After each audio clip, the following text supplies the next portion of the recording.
Hello dear students, आज मैं आपके लिए जो वीडियो बनाने जा रहा हूँ वो है नीट 2020 का केमिस्ट्री पोर्शन का सॉल्यूशन। सो देखिए, आप इस पेपर का आज एनालिसिस भी करेंगे, कौन से क्वेश्चन इजी हैं, कौन से क्वेश्चन टफ हैं, कौन से क्वेश्चन आपको एनसीईआरटी से या बुक से सीधे मिलेंगे। सो देखें, फर्स्ट क्वेश्चन जो मेरे पास पेपर है उसके अंदर इसका नंबर 136 है एंड क्वेश्चन है match the following. Match the following के अंदर आपके पास लेफ्ट साइड में ऑप्शंस हैं CO plus hydrogen, B is temporary hardness, C is B2H6 and D is H2O2। इसके पैरेलल फर्स्ट नंबर पे इन्होंने दिया हुआ है magnesium bicarbonate and calcium bicarbonate. Second number पे इन्होंने दिया हुआ है आपको वो है electron deficient hydride. Third number पे जो दिया हुआ है वो है syn gas and fourth number पे जो दिया हुआ है आपको वो है नॉन प्लेनर स्ट्रक्चर। तो अगर आप फर्स्ट ऑप्शन देखें CO प्लस हाइड्रोजन, ये आप सबको पता होगा, इसको बोलते हैं सिंथेसिस गैस या फिर आप कह सकते हैं सिन गैस। टेम्परेरी हार्डनेस जो होती है वो होती है because of the bicarbonates of calcium and magnesium ions. B2H6 is a dimer of BH3 and it is electron deficient hydride belonging to group 13. H2O2 has non-planar structure, आपने पढ़ा होगा open book like structure इसका। So it means A के लिए आपके पास option आएगी third, B के लिए फर्स्ट, C के लिए सेकंड एंड D के लिए फोर्थ। तो ये हो गया आपके पास क्वेश्चन नंबर 136 का आंसर। सेकंड क्वेश्चन मतलब जो 137 नंबर क्वेश्चन है वो है कि आपके पास है tertiary butyl carbocation CH3 C CH3 CH3 positive. It is more stable then secondary carbocation secondary butyl CH3 CH2 CH positive CH3।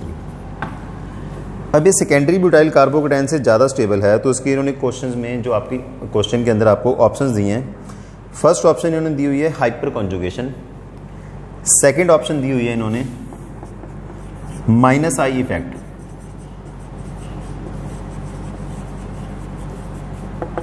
-I effect of methyl group, +R effect of methyl group, -R effect of methyl group। तो इन चारों option में से जो मेरे हिसाब से best suited option है वो है A, hyper conjugation. Tertiary butyl का अगर आप हाइपर कॉन्जुगेटिव स्ट्रक्चर्स बनाएंगे तो उसके अंदर काफ़ी सारे स्ट्रक्चर बनेंगे, 8 या 9 स्ट्रक्चर आप बना के देखेंगे तो चार्ज डिस्पर्सल ज़्यादा होगा देन सेकेंडरी ब्यूटाइल। कुछ को ये लगता है कि इसका आंसर +R हो सकता है, but +R effect of the alkyl group तब आएगा जब आपके पास यहाँ पर डबल बॉन्ड या फिर बेंजीन रिंग आएगी। अदरवाइज इसमें best suited answer is hyper conjugation. मैं आपको एक बार ब्रीफ में बता भी देता हूँ किस तरह से हाइपर कॉन्जुगेशन।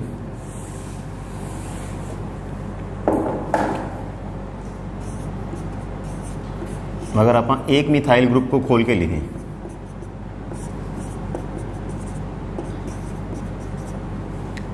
तो इसके अंदर बिकॉज ऑफ हाइपर कॉन्जुगेशन यहाँ बनेगा CH3 C CH3 CH और इस तरफ पॉजिटिव, नो बॉन्ड रेजोनेंस या फिर आप कह लो हाइपर कॉन्जुगेशन। वो फिर इसके साथ होगा, फिर इसके साथ होगा, फिर इसके तीनों के साथ, फिर इसके तीनों के साथ। So because of hyperconjugation there will dispersal of positive charge due to which tertiary butyl carbocation will be stable. So इसका आंसर है हाइपर कॉन्जुगेशन। नेक्स्ट है क्वेश्चन नंबर 138। 138 बहुत ही सिंपल क्वेश्चन है। आपको ये बताना है कि इसके अंदर ऑक्सीडेशन स्टेट ऑफ कार्बन में क्या चेंज आ रही है। सो इसके अंदर x + 4 = 0, x is -4, x - 4 = 0, x is +4। सो इसका आंसर आएगा -4 to +4। मेरे पास जो पेपर है उसके अंदर इसकी ऑप्शन है डी, -4 to +4। 139 क्वेश्चन बहुत ज़्यादा सिंपल डाल दिया इन्होंने। Sucrose on hydrolysis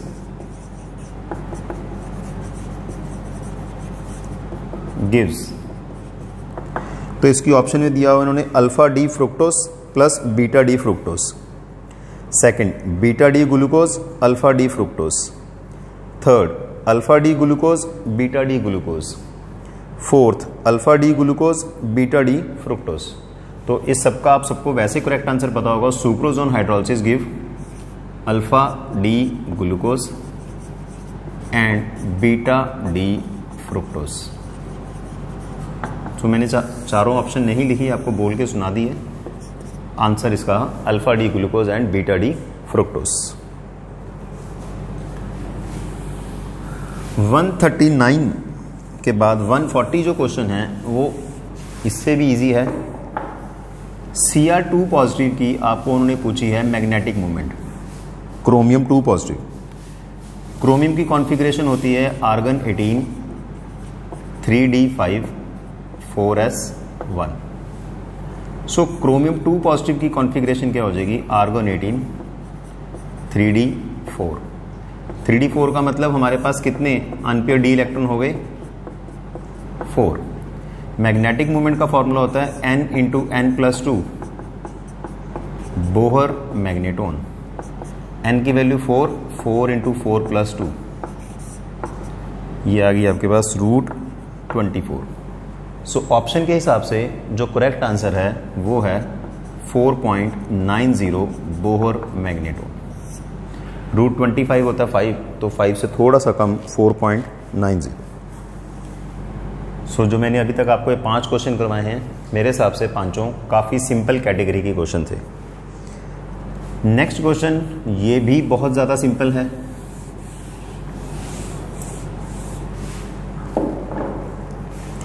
identify the molecule which do not exist. Options हैं O2, हीलियम, लिथियम और फोर्थ ऑप्शन इज C2। तो ये आपने MOT मॉलिक्यूलर ऑर्बिटल थ्योरी अगर पढ़ी होगी और या valence bond theory chemical bonding के अंदर, दोनों के हिसाब से helium molecule do not exist. So ये सिंपल नॉलेज बेस्ड क्वेश्चन है, डायरेक्ट आंसर है। बाकी ऑब्जेक्टिव के हिसाब से नहीं, थ्योरी के हिसाब से करेंगे तो फिर आपको MOT की डायग्राम बनानी पड़ेगी, बॉन्ड ऑर्डर निकालना है, इसका बॉन्ड ऑर्डर आएगा 0। So helium molecule do not exist. Next question 142।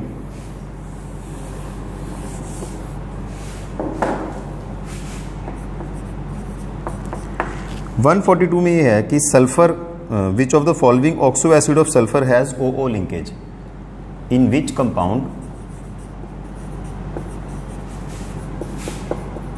There is OO linkage. So +2 के P ब्लॉक में ग्रुप 16 में आपने ऑक्सो एसिड्स ऑफ सल्फर पढ़े होंगे। H2S2O7, इसका नाम इन्होंने दिया हुआ है पायरोसल्फ्यूरिक एसिड, जिसको आप बोलते हैं oleum. H2SO3 sulphurous acid, H2SO4 sulphuric and H2S2O8 पर ऑक्सो डाइसल्फ्यूरिक एसिड, या जिसका दूसरा नाम है मार्शल एसिड। सो अगर आप मार्शल एसिड का स्ट्रक्चर लिखें,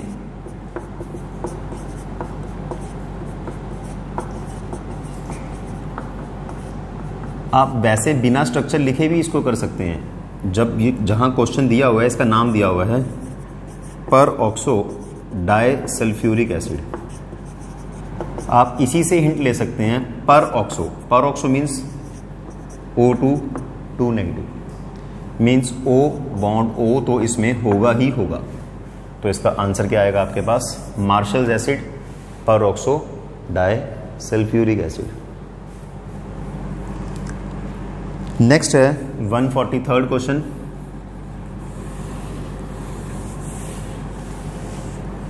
वन 143rd क्वेश्चन जो है भाई ये सिंपल बेस्ड है on the spectrochemical series, chapter number 9 coordination compound में आपने क्रिस्टल फील्ड थ्योरी के अंदर एक स्पेक्ट्रोकेमिकल सीरीज पढ़ी होगी। उस सीरीज के हिसाब से मैं एक बार आपको ऑप्शन लिख देता हूं, 1 2। इन्होंने ये पूछा हुआ है स्ट्रॉन्ग लिगेंड कौन सा होगा इनमें, सीरीज अरेंज करना है आपको।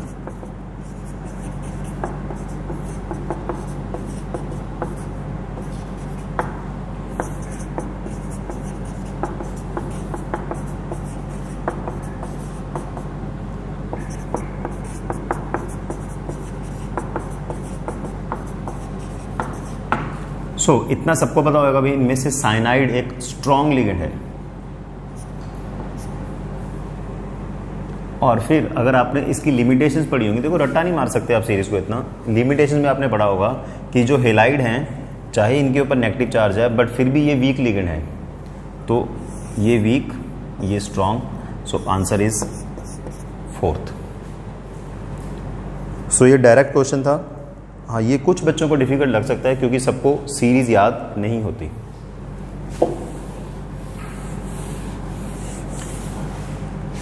सो नेक्स्ट है 144 क्वेश्चन। 144 क्वेश्चन आपको chapter number 3 electrochemistry 12th class में मिलेगा। 12th के इलेक्ट्रोकेमिस्ट्री में एनसीईआरटी का डायरेक्ट क्वेश्चन है ये कि number of Faraday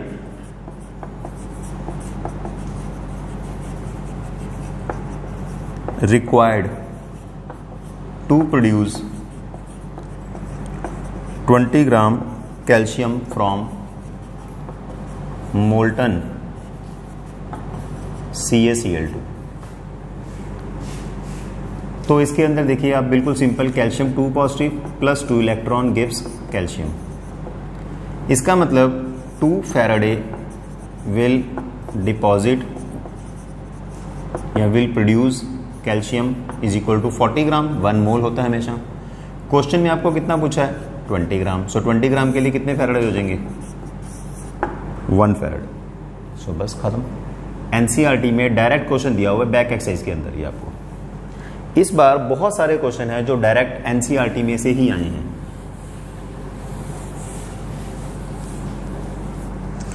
next is 145। 145 भी इंपॉर्टेंट क्वेश्चन है। ये अल्कोहल फिनोल ईथर का भी कह सकते हैं आप, या आप इसको एल्डिहाइड कीटोन कार्बोक्सिलिक, दोनों चैप्टर में आपको मिलेगा। ये पॉइंट बिल्कुल सिंपल सा है कि अगर आप एसीटोन के साथ मिथाइल मैग्नीशियम क्लोराइड की रिएक्शन करते हैं, सिंपल ग्रिग्नार्ड रिएजेंट हो गया, negative part will attack on C, bond shift, hydrolysis करेंगे आप, फॉलोड बाय हाइड्रोलिसिस। सो पहले इसकी एडिशन हो जाएगी इन प्रेजेंस ऑफ ड्राई ईथर, और सेकंड स्टेप में क्या हो जाएगा इसका? हाइड्रोलिसिस। तो मैं आपको हाइड्रोलिसिस करके डायरेक्ट ही आंसर लिख देता हूँ। इसका बनेगा CH3 C CH3 CH3, जो CH3 आगे यहाँ लगेगा और बॉन्ड शिफ्ट होकर यहाँ पर बनेगा अल्कोहल। मीन्स आपके पास आंसर आएगा 3 डिग्री ब्यूटाइल अल्कोहल। सो ये भी एक इजी क्वेश्चन था। Next question 146।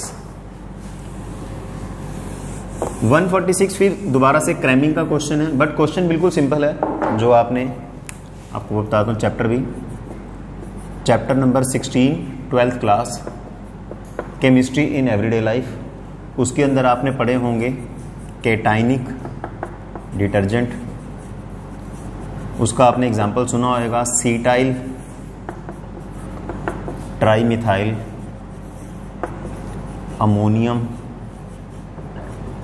ब्रोमाइड। सो आपके टीचर्स ने आपको जरूर कहा होगा कि ये एग्जाम्पल्स को क्रैम करें, डायरेक्ट उन्होंने सिर्फ यही पूछा हुआ है कि which of the following is cationic detergent.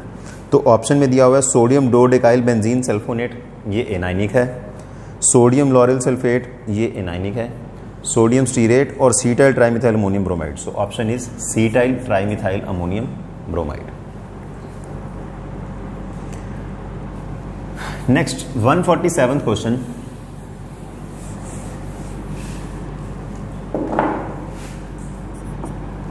So 147th question है आइडेंटिफाई द इनकरेक्ट स्टेटमेंट। इनमें से गलत कौन सी है। फर्स्ट ऑप्शन में वो कह रहे हैं कि CrO4 2 negative and Cr2O7 2 negative, इन दोनों में oxidation state of chromium is not same. तो आपको ये चेक करना है पहले सही है कि नहीं। ये फर्स्ट स्टेटमेंट यही दी हुई है ऑप्शन में। Chromium x -8 is equal to -2, x is +6। 2x -14 is equal to -2, x is +6। तो ये तो दोनों की ऑक्सीडेशन स्टेट सेम आ गई। इसका मतलब यही इसका आंसर है। फर्स्ट ऑप्शन ही इसका आंसर आ गई। आगे आपको चलने की जरूरत नहीं है क्योंकि इन्होंने इनकरेक्ट पूछा है, पहला ही गलत है। 148 क्वेश्चन है which alkane can not be made in good yield by Woods reaction। तो इसके अंदर फिर ही आपको बताऊंगा भाई NCERT 11th क्लास हाइड्रोकार्बन में लास्ट क्वेश्चन ये NCERT के अंदर ये कि लिमिटेशन ऑफ वुड्स रिएक्शन क्या है। लिमिटेशन ये है कि आप इससे अनसिमेट्रिकल एल्केन नहीं बना सकते। फर्स्ट ऑप्शन में दिया है एन ब्यूटेन आराम से बन जाएगा, इवन नंबर ऑफ कार्बन है। सेकंड ऑप्शन में दिया हुआ है एन हेक्सेन भी आराम से बन जाएगा, इवन नंबर ऑफ कार्बन है। 2,3 डाई मिथाइल ब्यूटेन, ये भी इजीली बन जाएगा। सो जो गलत आंसर है वो है एन हेप्टेन। इसके अंदर आपको ऑड नंबर ऑफ कार्बन चाहिए। ऑड नंबर ऑफ कार्बन वाले के अंदर आपको 2 डिफरेंट RX चाहिए होंगे एल्काइल हैलाइड। 2 डिफरेंट RX के कारण आपके पास यहां पर मिक्सचर ऑफ प्रोडक्ट बनेगा गैसेस का, which is difficult to separate. So correct answer is n heptane, last answer.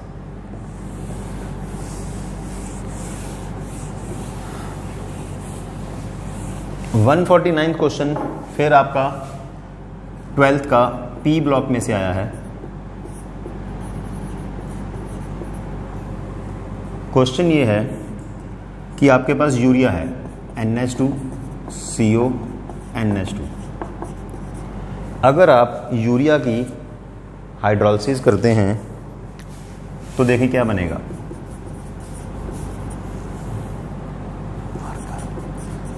Ammonia plus carbon dioxide, ammonia plus carbon dioxide. तो अब इन्होंने ये बोला है कि अमोनिया जो यहाँ पर मतलब इन्होंने क्वेश्चन में दिया है urea reacts with water to form A which decompose to give B। ये जो B है अमोनिया, इसकी जब रिएक्शन होगी कॉपर 2 पॉजिटिव के साथ Cu2 पॉजिटिव प्लस 4 अमोनिया, ये आपको NCERT बैक एक्सरसाइज में मिल जाएगा ये कि कॉपर की रिएक्शन जब अमोनिया के साथ होती है तो आपको बनेगा डीप ब्लू सॉल्यूशन।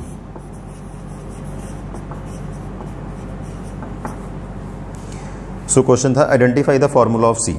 सो CuNH3 2 पॉजिटिव, जिसको कि आप कह सकते हैं tetrammine copper 2 ion, tetrammine copper 2 ion. So ये आपके पास हो गया question number 149।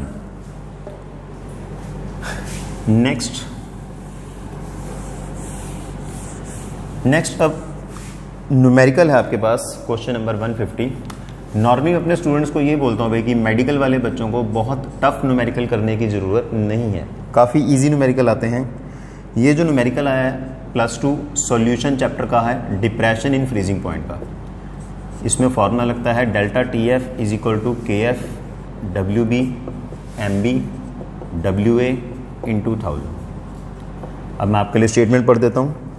Freezing point depression constant of benzene is 5.12 means KF आपको दिया हुआ है 5.12 केल्विन पर molar. Freezing point depression for the solution of molality, so ये मुझे फॉर्मूला लिखने का कोई फायदा नहीं हुआ, सीधा मोलैलिटी आपको दे दी इन्होंने 0.78। तो इस बार फॉर्मूला लगेगा delta TF is equal to KF into M। एक चीज मैं आपको और बता दूं, इसमें मैंने वेंटो फैक्टर I यूज नहीं किया क्योंकि क्वेश्चन के अंदर लाइन गिवन है कि ये solution is a non electrolyte, तो इसमें कोई डिसोसिएशन या एसोसिएशन नहीं होगी। तो अब ये लगा लीजिए, मतलब इजीएस्ट करके दिया आपको क्वेश्चन, बहुत ही इजी वे में 5.12 इंटू 0.78 0.078। तो इसका आंसर मेरे हिसाब से नियरली बनेगा 0.40 केल्विन। सो कैलकुलेशन भी बिल्कुल इजी है, आप इसको अप्रॉक्सीमेटली 5 ले लीजिए, इसको अप्रॉक्सीमेटली 80, 85 400, 0.4 आंसर आ गया। ऑप्शन देख के सीधा टिक कर सकते हैं बिना आपको कुछ ज़्यादा कैलकुलेट किए।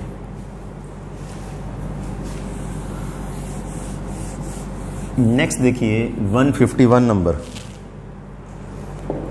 151 नंबर में जो क्वेश्चन आपको दिया हुआ है वो ये है कि find number of protons, neutrons and electrons. Find number of protons, neutrons and electrons इन्होंने आपको दिया हुआ है यहां पर लुटीशियम 71 और 175। तो मुझे लगता है भाई इस पेपर का ये इजीएस्ट क्वेश्चन है, इससे इजी कुछ नहीं हो सकता। ये आपको 9th क्लास का काम डाल दिया इन्होंने। इलेक्ट्रॉन, प्रोटॉन और neutron. Electron 71, proton 71, neutron 175 minus 71। सो इसका आंसर आएगा, ऑप्शन में इन्होंने ऐसे दिया होगा proton, neutron and electron. So proton 71, neutron 104, electron 70। ठीक है। नेक्स्ट 152 देखें।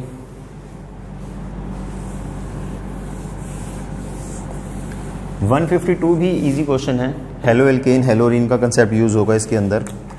आपके पास है टॉलुइन, टॉलुइन के बीच में आपने डाला chlorine in presence of light. आपके पास एक रिएजेंट आया X, इसकी आपने की हाइड्रोलिसिस और ये आपके पास बनेगा बेंजल्डिहाइड। ऑप्शंस में दिया हुआ है बेंजीन के ऊपर CCl3, X आइडेंटिफाई करना आपको। B दिया हुआ है बेंजीन के ऊपर Cl मीन्स क्लोरोबेंजीन। C में आपको दिया हुआ है बेंजीन के साथ CH2Cl और D में आपको दिया हुआ है बेंजीन के साथ CHCl2। सो मेरे हिसाब से इसका आंसर आएगा D। कुछ इंस्टीट्यूट्स ने इसकी आंसर की में C भी डाला हुआ है। देखिए C क्यों नहीं आएगा और D क्यों आएगा। टॉलुइन की अगर इन प्रेजेंस ऑफ लाइट रिएक्शन होगी तो आपके पास 1, 2, 3 ये तीनों कंपाउंड बन सकते हैं। बट अगर आपके पास ये है CHCl तो इसकी हाइड्रोलिसिस करने पर आपके पास यहाँ पर बनेगा CH के साथ OH, वाटर बाहर, आपका आंसर आएगा बेंजल्डिहाइड। अगर आप यहाँ पर ये ऑप्शन लेते हैं बेंजाइल क्लोराइड तो इसकी हाइड्रोलिसिस करने पे जो आंसर आएगा वो आएगा बेंजाइल एल्कोहल। आपको चाहिए बेंजल्डिहाइड तो इसीलिए D इज मोर एप्रोप्रिएट।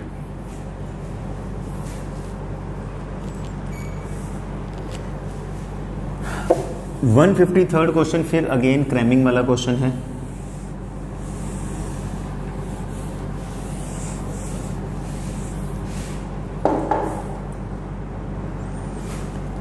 ये +2 का chapter number 6 extraction of metal वाले में से क्वेश्चन आया है। फर्स्ट है pig iron can be moulded into variety of shapes. Pig iron can be moulded into different shapes. ये A B स्टेटमेंट दी है, wrought iron contains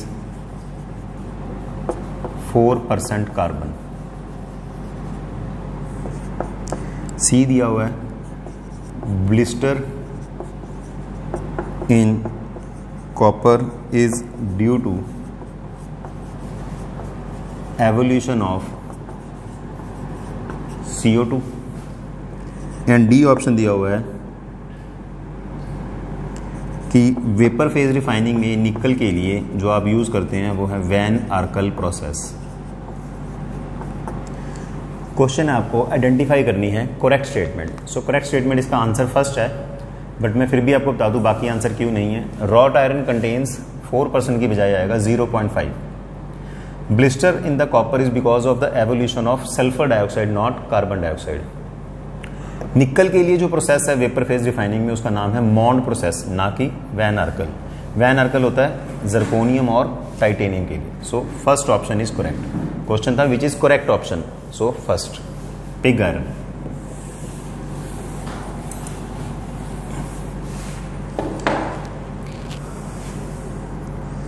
one 54th question ये आपको आया है chemical bonding +1 topic dipole moment. Which of the following set of the molecule will have 0 dipole moment. तो आपको बस इतना चेक करना है कि किसका स्ट्रक्चर सिमेट्रिकल है. ऑप्शन ए जो दी है, मैं उन्होंने नाम लिखे हैं, मैं फॉर्मूला लिखता हूं. BF3 BeF2 CO2 and 1,4 dichlorobenzene. सो आगे चलने से पहले मेरे को तो फर्स्ट ऑप्शन ही सही लगी जा रही है. BF3 इसके जो डाइपोल्स हैं वो ऐसे होंगे. BeF2 का लीनियर स्ट्रक्चर है, dipoles will be in opposite direction.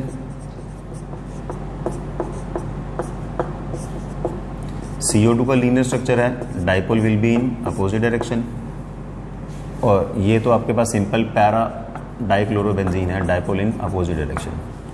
तो फर्स्ट ही आंसर आ गया भाई, full set. Otherwise second option में बताता हूँ आपको, दिया हुआ है अमोनिया. अमोनिया के अंदर लोन पेयर आ गया तो वो नॉन पोलर नहीं होगा. वाटर आ गया, वाटर भी पोलर है.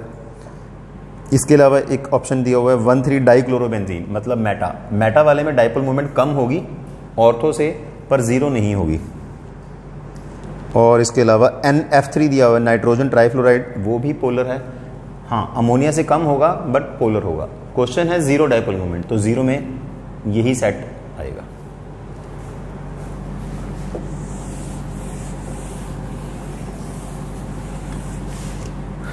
नेक्स्ट चलते हैं जी 155 नंबर क्वेश्चन. ये फिर से थ्योरेटिकल है. ये आपने बायो में भी पढ़ा होगा और ये आपका केमिस्ट्री में भी आता है.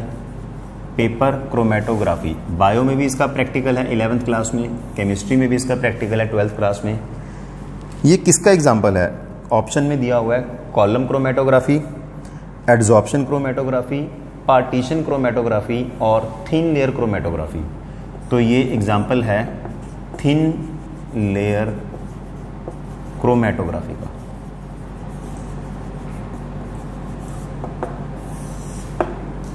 तो डायरेक्ट सिंपल क्रैमिंग का क्वेश्चन है ये. Next 156 question. क्वेश्चन बहुत इजी आया 156, बट कुछ बच्चों को ये डिफिकल्ट लगा. कारण ये है कि बच्चों ने 100 के बाद वाले जो नाम हैं वो इस आईपैक सिस्टम में याद किए होते हैं. अनिल, अनईयम, इसका नाम दिया हुआ है मेंडेलिवियम. सेकंड है अनिल ट्राइयम, इसका नाम दिया हुआ है लॉरेंसियम. नेक्स्ट इज अनिल हेक्सियम, इसका नाम दिया हुआ है सीबोर्गियम.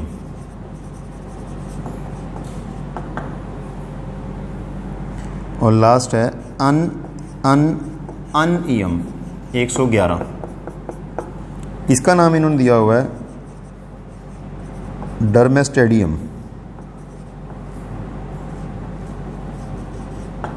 तो उन्होंने क्वेश्चन ये दिया हुआ है which of the following is not correctly matched. इसका ये नाम सही है, इसका सही है, इसका सही है, ये गलत है। इसका सही नाम है रंटजीनियम।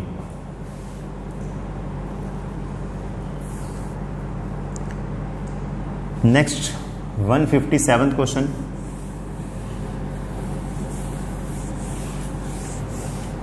ये बिल्कुल इजी क्वेश्चन डाले इन्होंने इक्विलिब्रियम चैप्टर में से न्यूमेरिकल। मैं फिर से दोबारा बोलता हूँ, मेडिकल के बच्चों को टफ न्यूमेरिकल ज़्यादा करने की ज़रूरत नहीं है।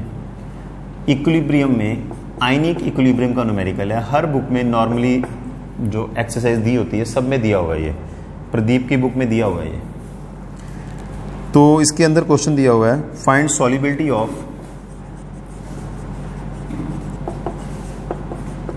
निकल हाइड्रोक्साइड इन 0.1 मोलर NaOH। आपको इसके अंदर KSP दिया हुआ है। गिवन KSP ऑफ निकल hydroxide is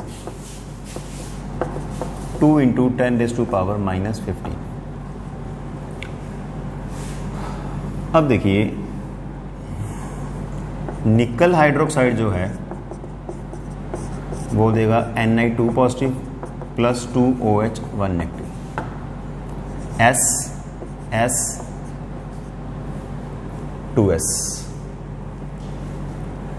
in presence of NaOH ये देगा Na positive plus OH negative. तो इसकी कंसंट्रेशन होगी आपके पास 0.1 0.1 0.1। अब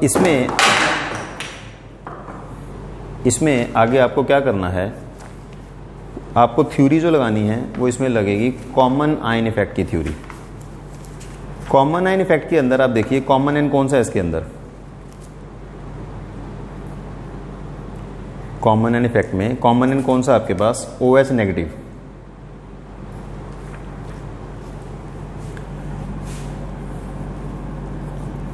सो OH नेगेटिव क्या करेगा, शिफ्ट करेगा इक्विलिब्रियम को इन द बैकवर्ड डायरेक्शन। जब ये इक्विलिब्रियम बैकवर्ड डायरेक्शन में जाएगा तो जो KSP होगा it will be equal to concentration of nickel 2 positive into 0.1 का स्केयर।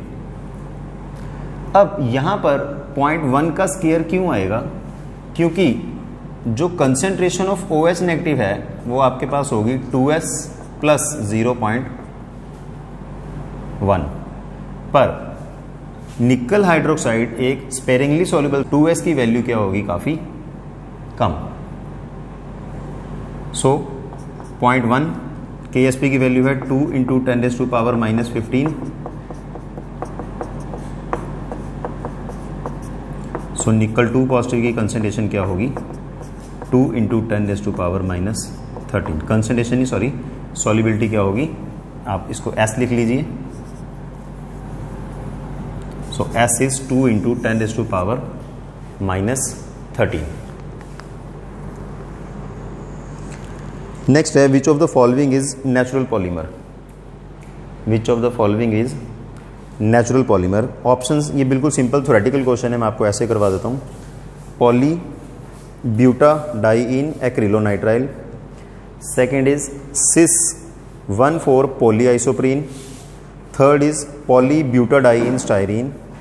Fourth is polybutadiene. तो आपको याद होगा भी जो नेचुरल रबड़ है, नेचुरल रबड़ क्या होता है सिस पॉलीआइसोप्रीन। सो सिस पॉलीआइसोप्रीन मीन्स सिस 1,4 पॉलीआइसोप्रीन। सो इसका option second is correct, cis 1,4 polyisoprene.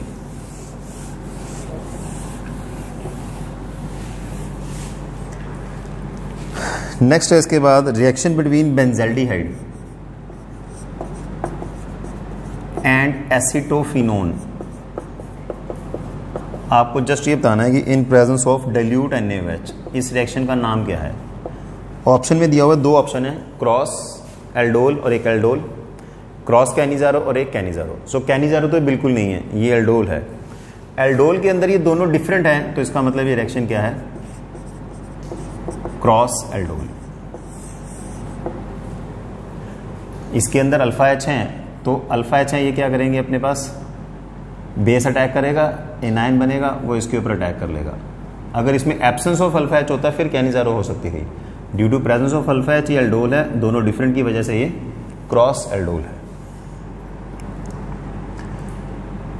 Next 160th question, ये फिर से बिल्कुल सिंपल क्रैमिंग वाला एनसीईआरटी का क्वेश्चन है। Which of the following show positive deviation from the Raoult's law. Class 12th chapter solution. Option में दिया हुआ इन्होंने chloroethane and bromoethane, second is ethanol and acetone. So आगे चलने की बजाय आपको पहले बता दूं, इथेनॉल वाले सारे सॉल्यूशन पॉजिटिव डेविएशन शो करते हैं। Benzene toluene, ethyl chloride, ethyl bromide, bromide, ये करेंगे, ये आइडियल सॉल्यूशन है। और लास्ट ऑप्शन है एसीटोन एंड क्लोरोफॉर्म, ये शो करेगा negative deviation. So correct answer is ethanol and acetone.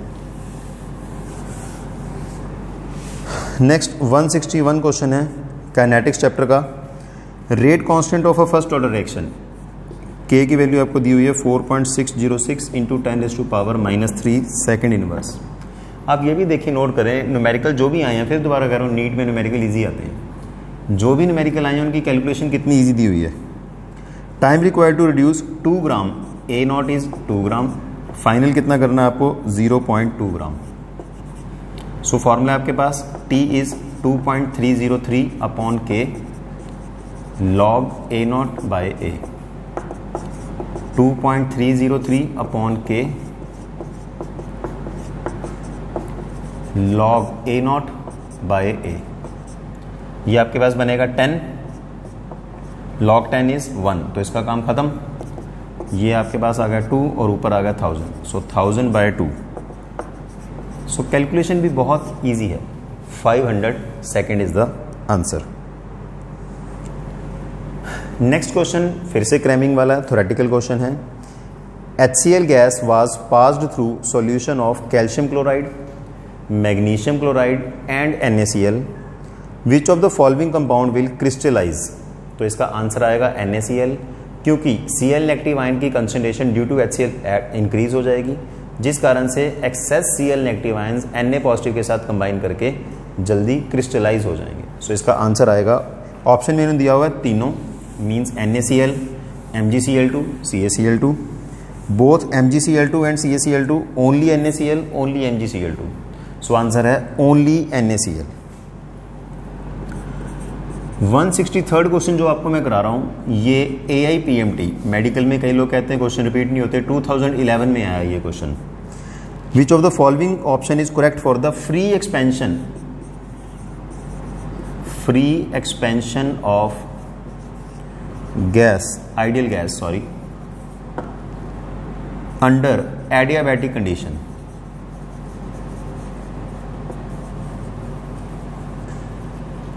देखिए एडियाबैटिक Q0,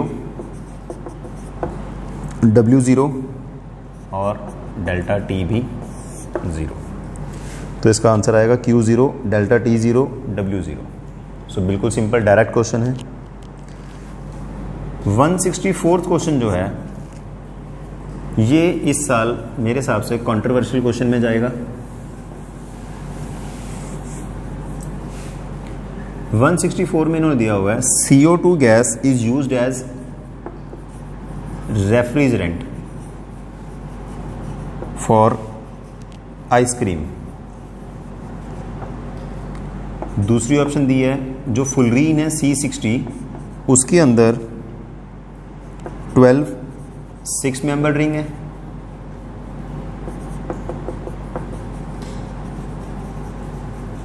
एंड 25 मेंबर है। थर्ड ऑप्शन है ZSM5, आपने सुना होगा, shape selective catalyst, it converts alcohol into gasoline. Fourth option है CO is colourless and odourless gas. तो मेरे हिसाब से इसके अंदर जो ऑप्शन सही हैं वो है ए, सी और डी, बट आपको ऑप्शन में दिया हुआ है सी एंड डी, ये फर्स्ट है, A B C, A C B C. सो ये देखते हैं नीट वाले एनटीए क्या चेक करते हैं। मेरे हिसाब से 3 ऑप्शन सही हैं। नेक्स्ट है 165।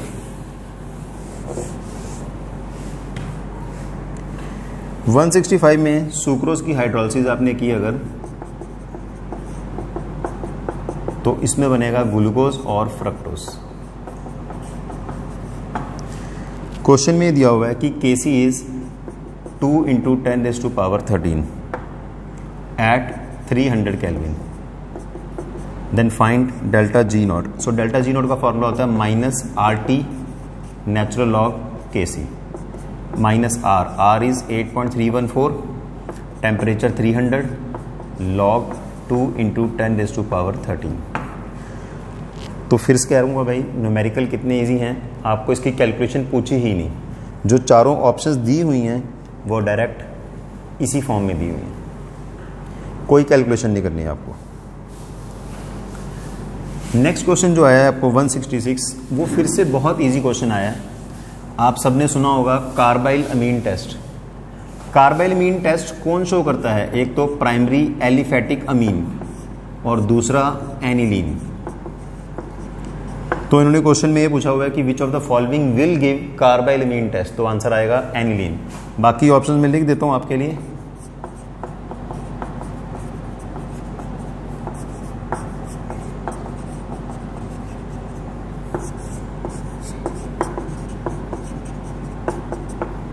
तो इसका आंसर आएगा एनिलीन।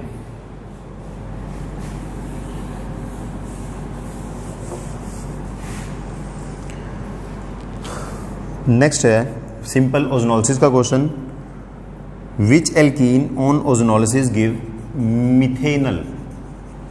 देखिए मैं पूरे क्वेश्चन नहीं लिख रहा, उसमें बहुत टाइम लग जाएगा, मैं इसीलिए साथ साथ बोल रहा हूँ completely. Which alkene on ozonolysis will give methanal. Question number है 167। तो ऑप्शन में एक बार आपको सारी लिख देता हूं। फर्स्ट ऑप्शन तो आपके पास ये है, इसमें मिथेनल नहीं बनेगा, फॉर्मेल्डिहाइड। सेकंड ऑप्शन में भी नहीं बनेगा, क्योंकि अगर आप यहां से करेंगे तो इधर CHO यहां लगेगा और इधर बनेगा आपके पास एसिटल्डिहाइड। सी ऑप्शन में भी नहीं बनेगा। सिर्फ एक डी ऑप्शन है जिसमें बनेगा, ये यहां से टूट गया, इससे बनेगा मिथेनल। सो मेरे पास जो पेपर है इसके हिसाब से इसका आंसर बनता है डी।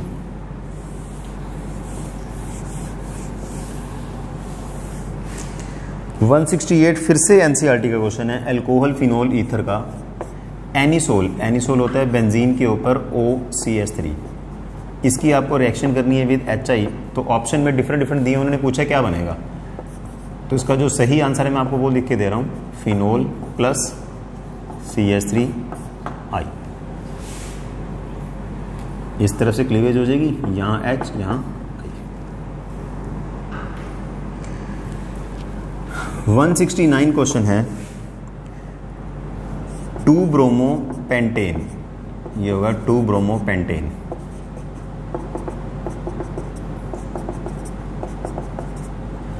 अगर आप इसकी करते हो एलिमिनेशन, तो इसकी एलिमिनेशन को हम बोलते हैं बीटा एलिमिनेशन। प्रोडक्ट इसके अंदर बनेगा, 2 प्रोडक्ट बन सकते हैं, एक पेंट-1-इन, एक पेंट-2-इन। पेंट-2-इन बनेगा बिकॉज ऑफ, आप पढ़े होंगे सेडजेफ रूल।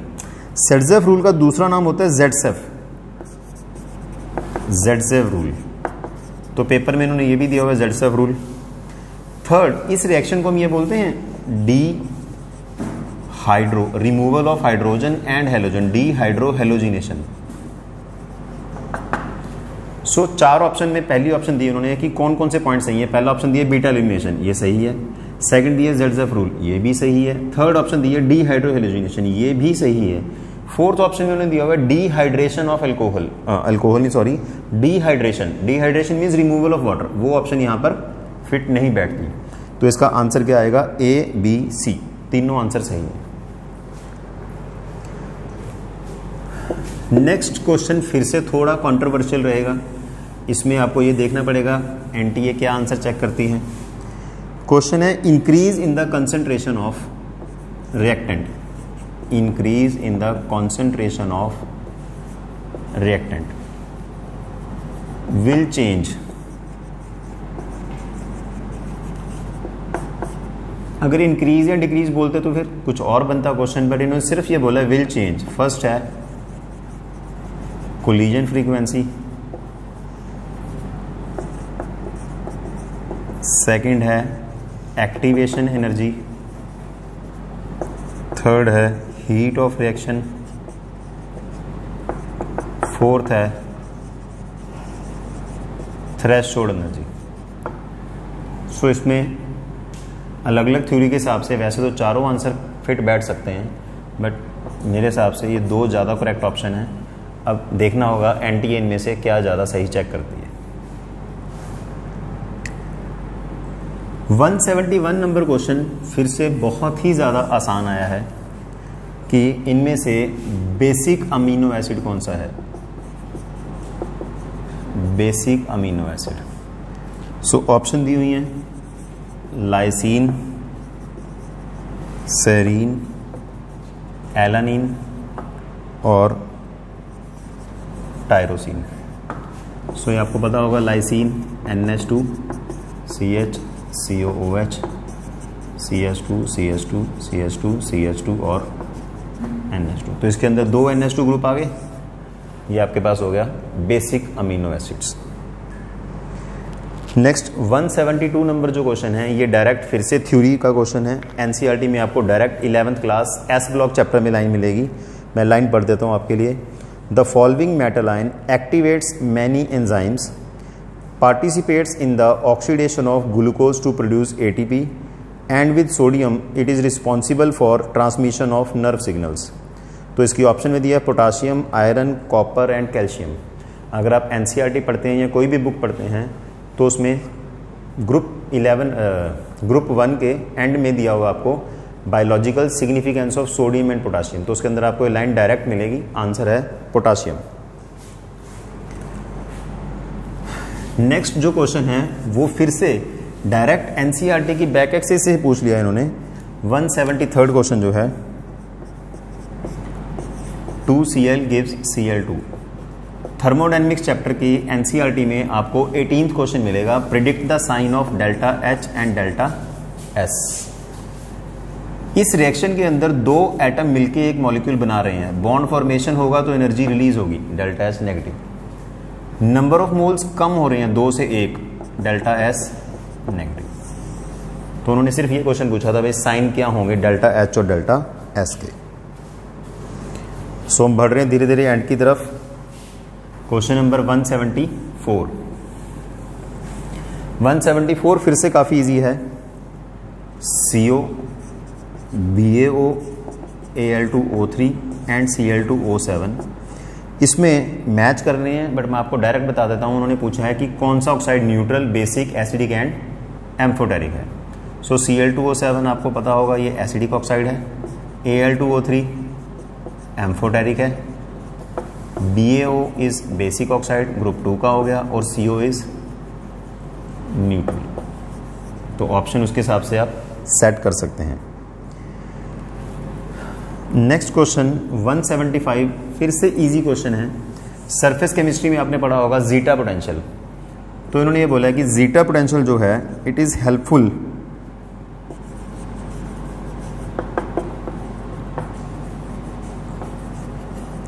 फॉर मेयरिंग।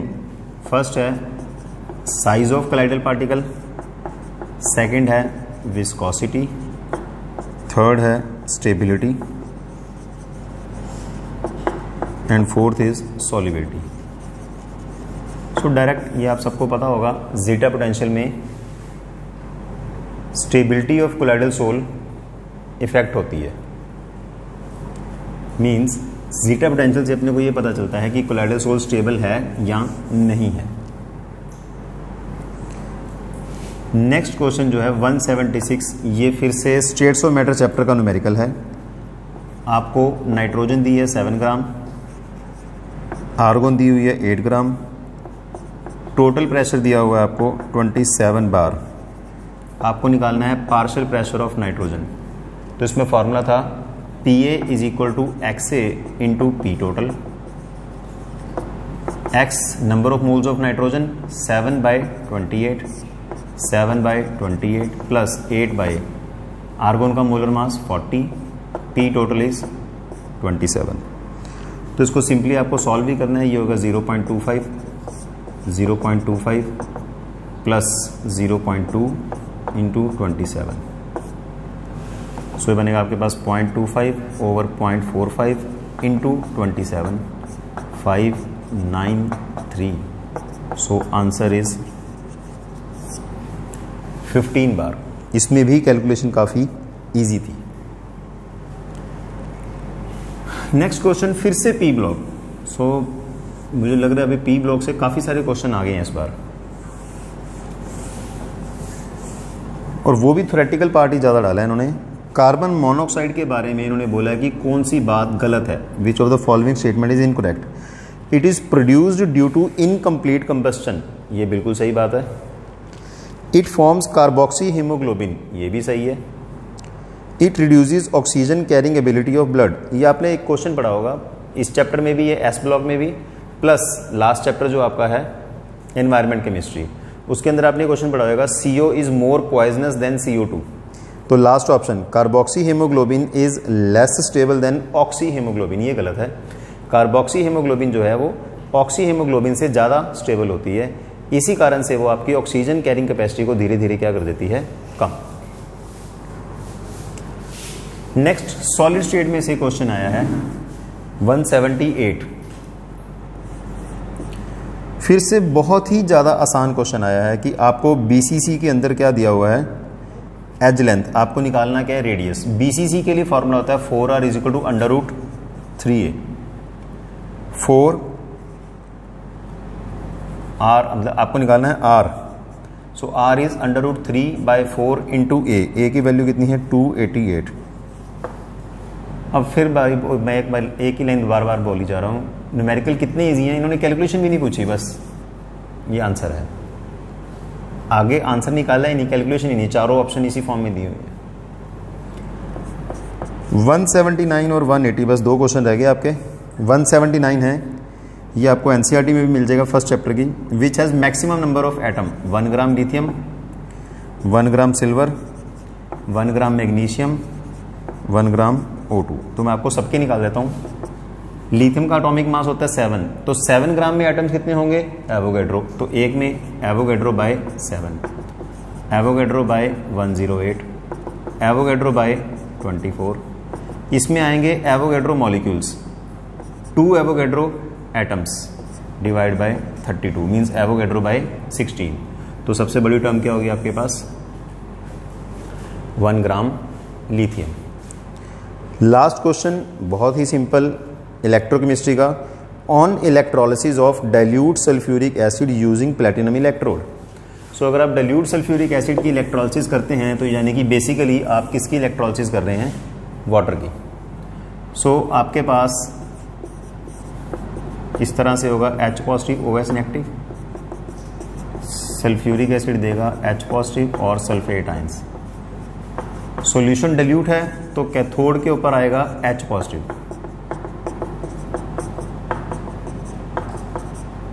और एनोड के ऊपर OH नेगेटिव। OH नेगेटिव देगा OH plus electron, 2OH gives water plus half O2।